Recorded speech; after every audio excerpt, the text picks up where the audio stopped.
more and more people are increasingly aware that we're a much more mysterious species than we give ourselves credit for, and that there are many more mysteries and secrets in our past. And this intuitive sense that people have is driving them to re-examine the past of the human race. Whether or not the historians and the scientists want to do it, the people themselves are leading the way in this quest for the truth about our own past.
Near the Peruvian town of Nazca, these magnificent patterns crisscross under the shadow of the Andes Mountains.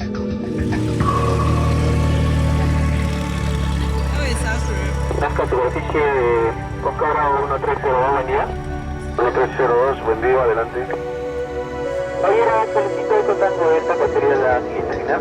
The Nazca lines are long ruler straight lines, certain arabesques and pictorial figures across 30 miles of desert pampas on the plain of Nazca. Some of the lines go for hundreds of miles through the Andes, perfectly straight way. And these lines, in fact, when they come to obstacles like cliffs and things, don't go around them, go straight over them. They crisscross, they cut through each other. So Nazca's a hugely interesting, enormously interesting place, and it is mysterious. Erich von Däniken, author of Chariots of the Gods, feels the gods the Nazca Indians were dealing with actually were aliens.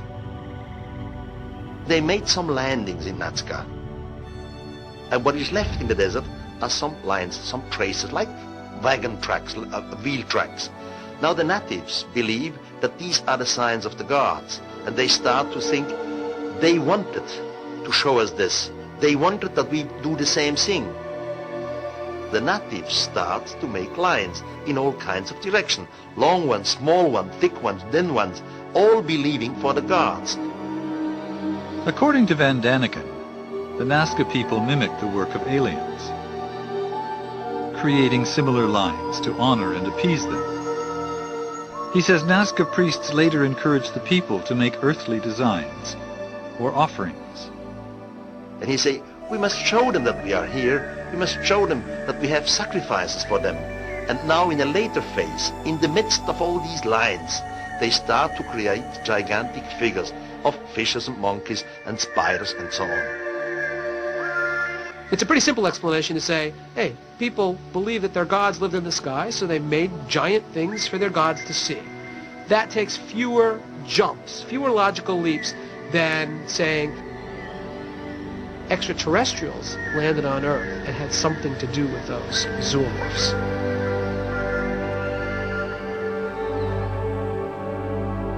The Nazca and Palpa drawings cover a total area of nearly 600 square kilometers, and, to be created, thousands of tons of stones were shifted.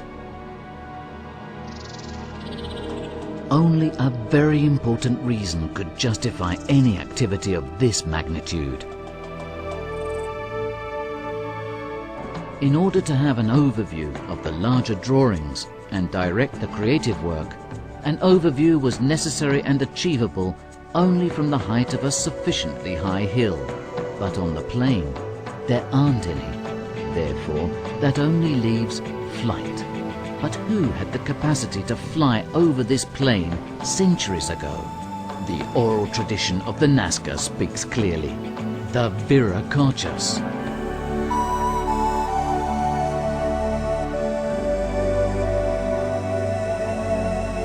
A 1586 report, written by Magistrate Louis de Monzon, explained what the plains natives said about the origins of the drawings.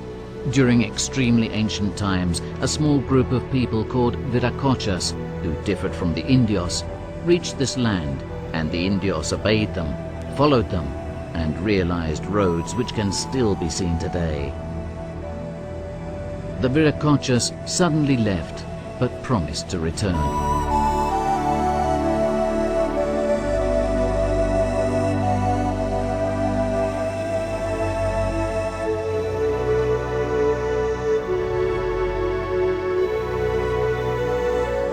The figures have been drawn with an accuracy which has baffled researchers who have examined them.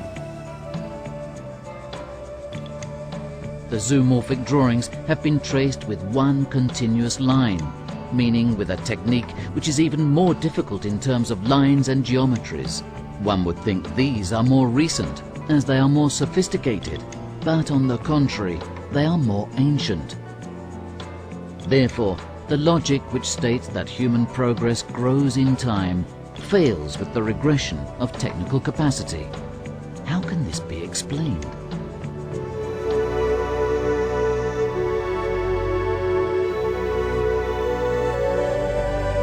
Oral tradition helps by reporting that suddenly the Viracachas left for an unknown destination.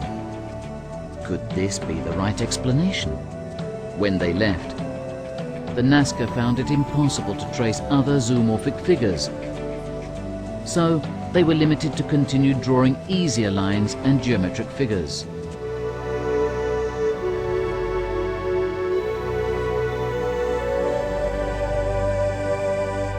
Who were the Viracachas?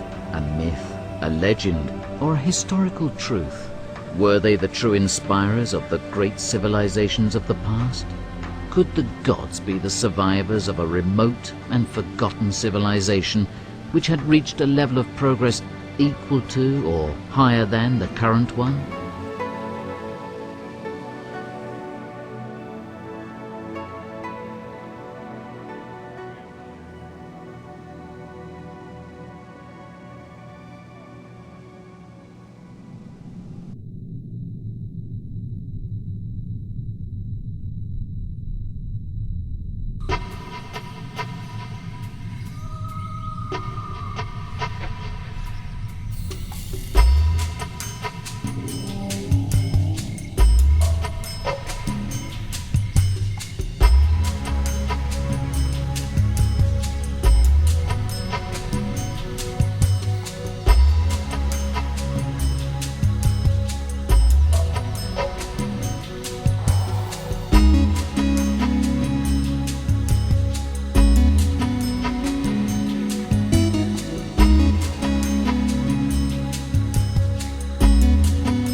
The human skull is made up of 8 cranial bones that surround and protect the brain, and 14 facial bones that form the underlying structure of the face and support for the teeth. With the exception of the mandible, the bones of the skull articulate with each other through joints known as sutures. Throughout the skull, holes known as foramina serve as passageways for blood vessels and nerves. Bones on the surface of the skull encase the brain, protect sensory organs, and serve as attachment sites for the muscles of the head and neck.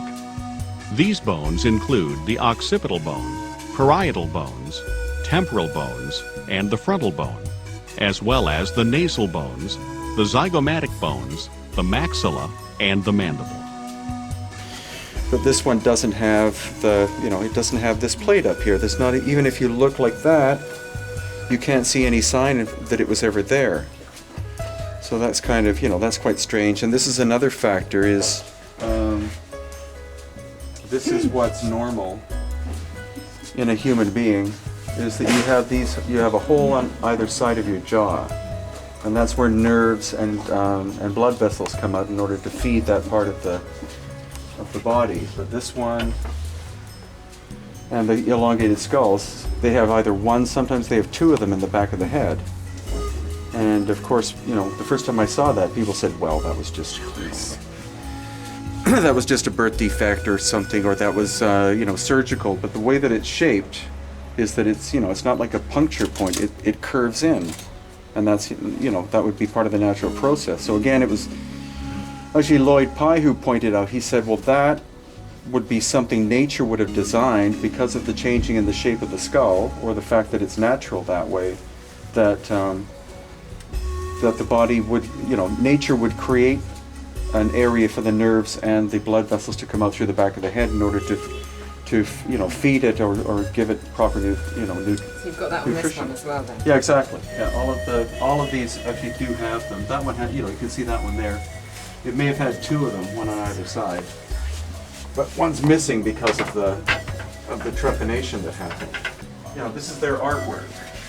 This is an example of a little detail on one of these giant mantles or mantos that were buried with the dead, and the symbolism is, very complex. You have, for some reason, you commonly have a serpent figure coming out of the mouth, and so smiling, and all these snakes everywhere. These supposed bird figures. And then this transformational character, because he has the mouth of a jaguar or a puma. And it's like, okay, well, where did this come from? Where did this symbolism come from? It's like, well, we don't know. There is basically no local knowledge. The Paracas people, even if they, began here 3,000 years ago, they died, we know that they died out about 200 AD as the result of the mixing in with the Nazca people when they arrived. But that means that no Paracas descendants have existed for almost 2,000 years. So there are no oral traditions. There are no descendants to talk to. All we have is the physical evidence that we're looking at, and that's making my job tough, but it's makes it intriguing because I am bound and determined to find out where this comes from. Nobody knows why the trepanation was so prevalent. It's not that it was surgery to repair something, it was surgery to alter the brain, to go into the brain and approach the pineal gland and try to manipulate it to make it grow or make it do something, because the pineal is known to be responsible to a great degree for psychic power. So what I and others are starting to think is that, especially as the natural skull population, which was always very small because it was the little ruling class, as it began to fade, that's when the binding began in an attempt to physically bring them back. And this was probably a desperate attempt to try to bring you can alter the shape of the head, but if these children grow up and they're not different from the others, then you're going, well, something, what's happened to the abilities of the great ones that came before? So by manipulating that gland, they were attempting to try to make it grow or turn on or do something so that these abilities would come back that gave them such supposed power.